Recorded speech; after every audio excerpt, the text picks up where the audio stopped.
ठीक कहा, वाकई बहुत मजेदार मिठाइयाँ हैं। काश गुडसे भी मिल जाते हमें। वो क्या है?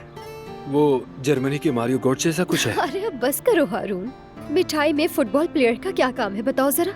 वैसे ये एक मिठाई का नाम है, लेकिन इस्तांबुल में ये मिठाई मुझे आज तक कहीं भी नहीं मिली। वैसे जानते हो तुम, बहुत तलाश किया। ये कैसी चीज है रोटे गुड्से? गुड से। जब मैं घर जाऊंगी तो तुम्हें वीडियो कॉल पर वो मिठाई दिखाऊंगी, बहुत मजे की है। चलो। यहाँ देखो। क्या हुआ?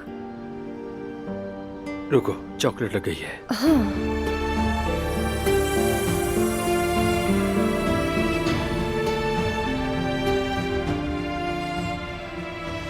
हो गया। शुक्रिया। वैसे मारियो गोट्से को तुम कैसे जानती हो? वो असल में, मैं जब भी जर्मन जबान बोलती हूँ तुम उसे फुटबॉलर का नाम समझते हो, बस इसीलिए मैंने सीख ही लिया। क्या तुम किसी और फुटबॉलर को जानती हो? नहीं नहीं।